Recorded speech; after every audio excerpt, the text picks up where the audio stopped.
A slight tremor in a hand, a bit of stiffness. A GP visit leads to thorough assessments, to visits to a neurologist and more tests. Finally, a diagnosis of Parkinson's disease. It's completely life-changing. That picture of what the future might hold vanishes in seconds. Progressive neurodegeneration will cause that slight tremor to become disabling difficulty with movement. But it's not just motor symptoms. Cognitive difficulties can progress to the point of dementia. And then on top of all of that, communicating with people gets more difficult.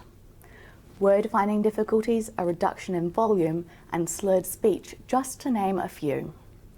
There's no cure, and medication can only help manage symptoms. Life's been turned completely inside out and upside down. Parkinson's disease is a complicated puzzle of neurodegeneration, motor symptoms, cognitive decline, and communication difficulties, and it affects every aspect of someone's life. One part of this puzzle that we know very little about is stuttering. When there's so much else going on, it might seem like a stutter would be insignificant, but difficulty getting out the words you want to say can have a huge impact. It's frustrating at the very least and can lead to social isolation. So how does stuttering fit into this puzzle that is the most common movement disorder and the second most frequently occurring neurodegenerative disease? With my leading edge research, I'm hoping to untangle exactly how stuttering fits into this puzzle.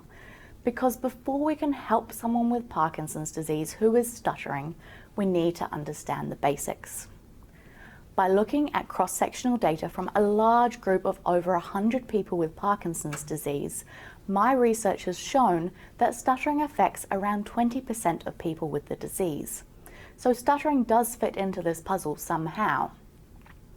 My research has also shown that not only is stuttering linked to motor functioning, but it's also connected to cognitive functioning.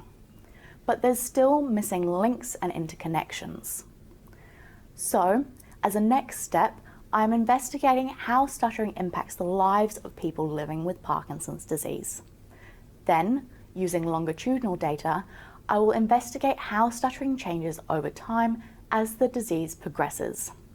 And then finally, I'm using neuroimaging to try and identify specific areas of the brain that are related and critical in the development of stuttering, which is key not only for those with Parkinson's disease, but also the wider stuttering community, because stuttering in itself is a puzzle all of its own.